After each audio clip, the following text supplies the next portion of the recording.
Background on how you got this thing started. Where'd you get this idea? Well, I originally got the idea from Irv Iniger up at NDSU, and we took those thoughts and applied them here at the community college, and we had our first clinic session last year, and we really did not know what the response was going to be, and it turned out that within 3 days we had 180 apps and were completely filled. And it was a tremendous response, and we just, we're real happy with the way things flowed along, and we're able to control 180 young people, and so it was a very positive thing. So we followed it up this year with a program that's, almost identical, but with one or two added things. And more kids. And more kids. We this year have 255, 85 young people per session. Each session lasts 45 minutes, and we run at 9:15, 10 o'clock, and 10:45. And we start right on the minute, and we end right on the minute. And that's parents kind of appreciate that in terms of being able to pick up their young people. Although I must say that we're very pleased with the number of people that watched, sat in the stands this time. We must have had, I would estimate in the 3 sessions, probably 190 to 200 people that were watching either as parents or younger children or friends, and some were videotaping, and it was a fun time. What are the goals that you set forth for this clinic? What do you want to be accomplished here? Well, when we have 255 people, young people, within a span of 2 hours and 15 minutes, our primary goal is survival.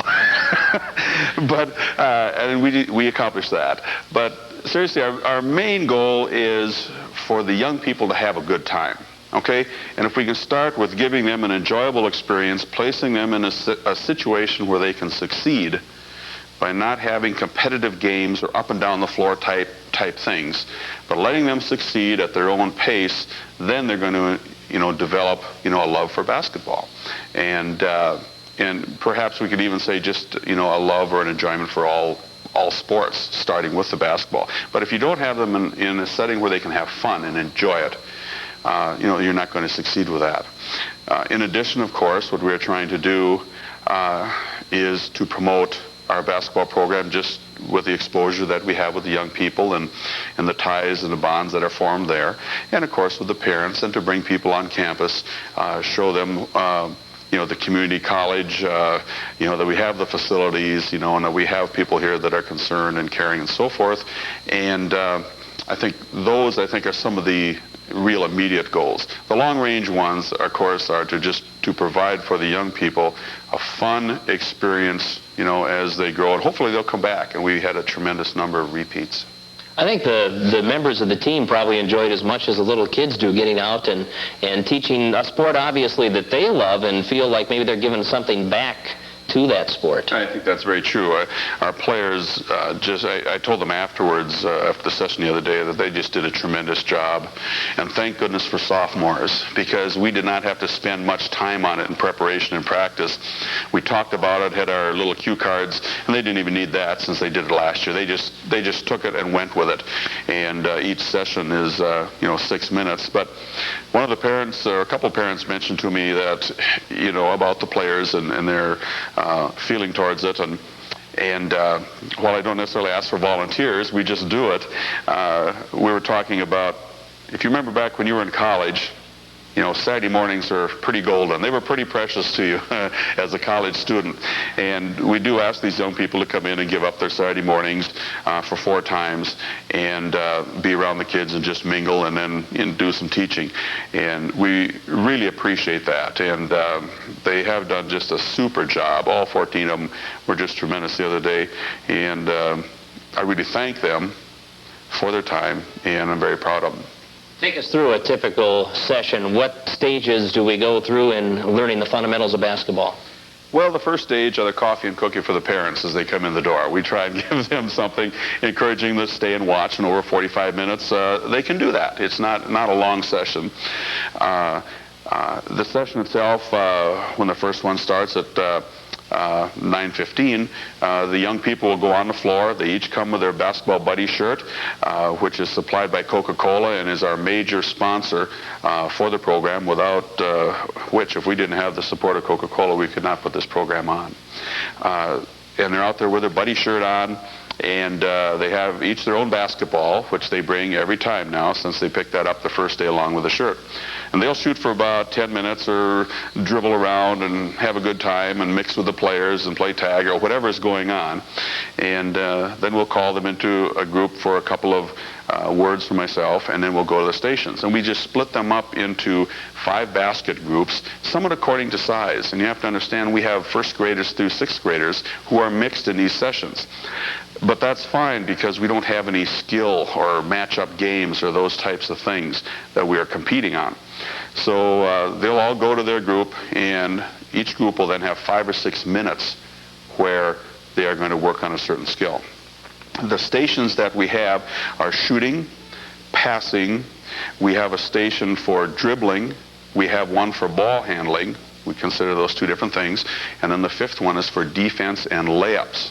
And they do basic things, for instance, defense and layups. They will form shoot just with their right leg and right hand if they're right-handed, just shadow drill, that type of thing. Or perhaps on defense they will learn to do the shuffle step. One of our players, I told him he's never done so much shuffling in all his life as he did Saturday morning. And also from the player standpoint, you know, we have a key point in is that the young people do not move on the stations. They stay stationary. Don't move, folks. My players will move from station to station to avoid the chaos. So we have our players really in each session, they are teaching the same thing 5 times. And then on one Saturday morning, they go over the same thing 15 times. So they more than know it when they're done, and so I appreciate the enthusiasm that they keep for it. But the skills are basically, in addition to the defensive shuffle, the extension of the arms and passing and the fingertip, the different types of passes, chest pass, baseball pass, the bounce pass. We get into form shooting. We have them lay on their back and shoot the ball. We have them shoot the ball against the wall, working a little gooseneck, or like one of my players said, think of the mom's cookie jar type thing. And when we have ball handling, it'll be around the legs, around the back, or whatever. Dribbling will be left hand, right hand. Some V dribbles, not the first graders perhaps, but you know, whatever they can handle, and they can somewhat go at their own pace. So we have those stations, and then when the last one is finished, we call everybody in, and we have a drawing for our Spartan Game Buddy. And we draw 1 boy and 1 girl each session. And whoever's name is drawn will be our buddy for 1 game. For instance, they will come in the locker room with our Spartans before the ball game, mingle and meet the players, whatever. And then when we take the court, run out and circle the court, whatever, they will run behind us and with us. They'll sit on our bench until the introductions.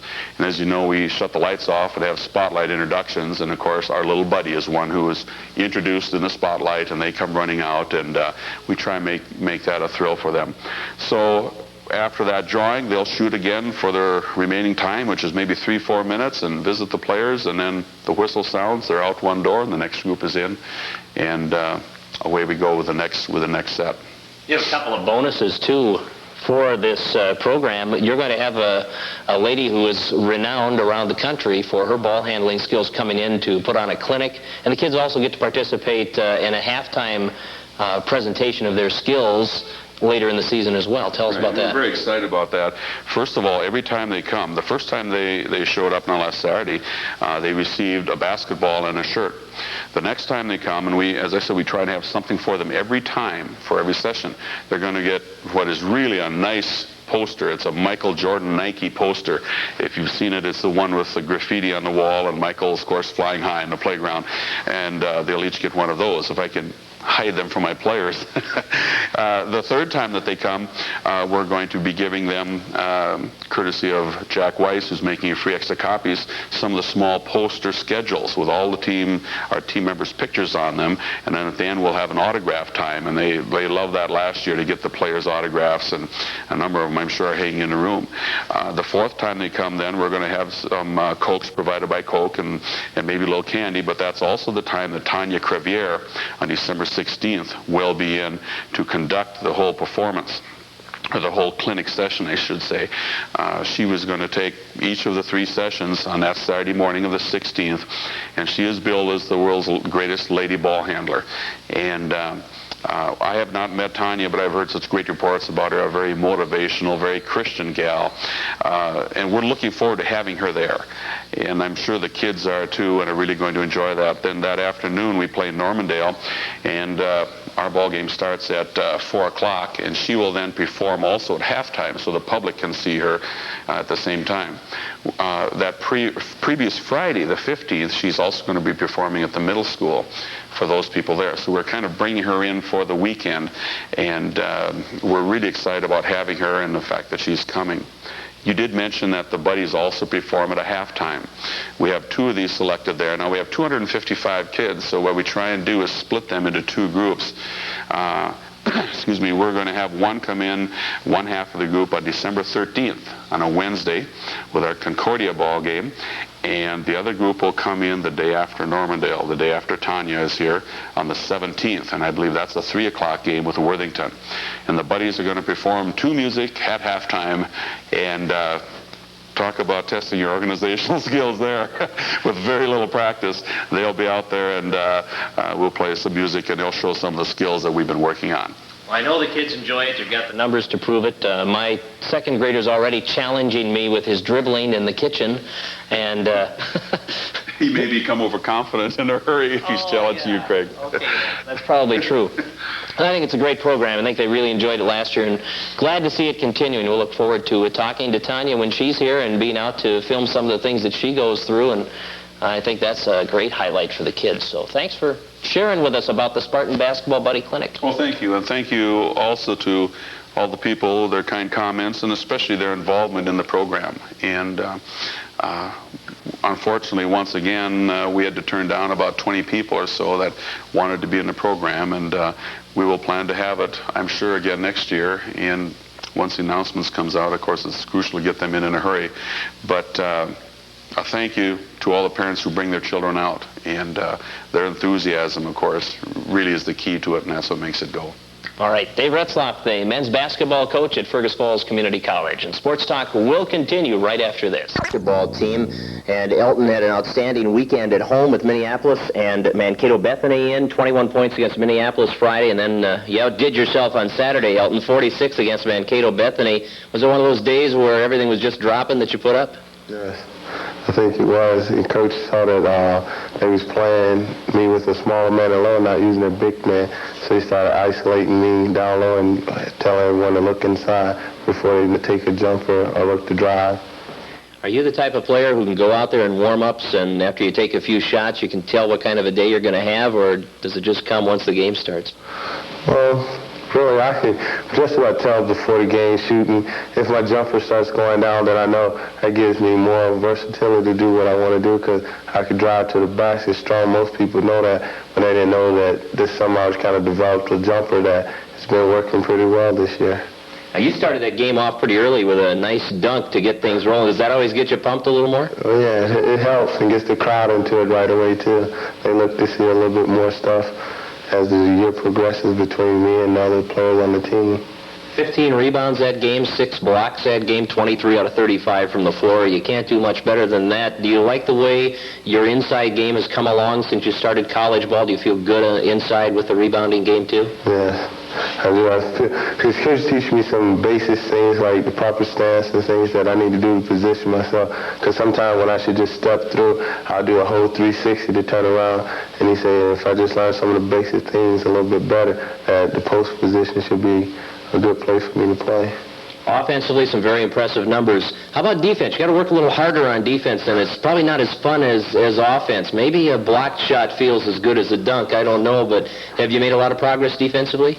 A lot, I think, because when I was in high school, and it was a while since I had been playing, and last year trying to get in with the man situation and everything. This year, I think I'm working harder, staying down, trying to help out, and getting on the boards, penning out instead of out jumping or jumping over the back of someone committing a foul. Last year, as a freshman, you came in, had an outstanding season, made all-region, made all-state, all-tourney, all-division, all-everything for the Spartans. This year, you're a captain. You're back for your second year. Last year must have been tough to get adjusted at first to the college role and also being far from home. How about this year? Do you feel more at home and more at ease in Fergus Falls? Yes, I do. I feel like I know more people acknowledge the fact that they know me. Walk around campus, a lot of teachers in the faculty be saying hi. Some people that I don't even know come up and say hi, trying to be friendly. I say, oh, how you doing?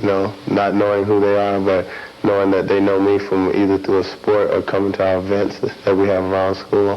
How about the fan following you've got at the home games? Great crowds the first 2 games. That's got to make it exciting for you. Yeah, the fan support has been very good. We didn't expect that big of a crowd Friday and Saturday, but we got a great response from everyone, because usually like last year, it was kind of after Christmas before the fans got into it. This year, everyone's rolling in there. I guess I'd like to see a pretty good ball club try to do something this year. A lot of sophomores back. How big a difference is that going to make on the season, do you think? I think it'll have a lot of effect on us, saying that because we've played together for a year now, and there's 9 of us, we basically know what each other can do in the shot range, and we know if someone's having an off night that there's like 9 sophomore, so someone else be able to step up and take over the role for them that night and still be able to say, hey, we're still a ball club, so what, because you had a bad night, let's go out and do it again the next time we play. Last year, runner-up in the state as a team. I'm sure the sophomores have one goal, and that is to get that state title this year. Yeah, because we kind of feel like we got script from it last year, but, we was all a bunch of freshmen with sophomores. We think we all matured a little bit more, and I think it's just out there for us to go and get. It's just how hard we want to work to get it. This is also the second year of Dave Retzlaff's program for the Spartan Buddies, and I'm kind of curious from a player's standpoint, and Retz says it all the time, you give up your Saturday mornings to be involved in this, and he says, I remember college and Saturday mornings were pretty important to me, but how do you like being involved in that with the kids? Do you like that one-on-one relationship you can get? Yeah, it helps the kids, feel like you're just more than just a player on there, that you care about them and you help them in individual things and not just with the group sometimes. Some of the kids come up and acknowledge you before we start, because we have like a 5 or 10 minute shoot around with the kids, and they come up, we want you to show them this and do a dunk or something for them like you did in the game. And it all makes the kids look up to you and give some respect. And all the people in the community kind of think that we give a little to the kids. Maybe the kids will give a little about coming to see us play and things like that. Well, they're going to see some exciting basketball, entertaining basketball. If they do watch the Spartans this year, there's no doubt about it. You guys are going to put on a show, and it's a joy to watch you, Elton. And I have a feeling you might be back on our Athlete of the Week show before the year's over if you keep this pace up. But are you going home for the holidays again this year? Yes. I think last year we had you in the day you were leaving to catch your plane flight, so we'll wish you happy holidays in advance. Okay, thank you. Thank you. Elton Byrd, our Athlete of the Week for Service Food.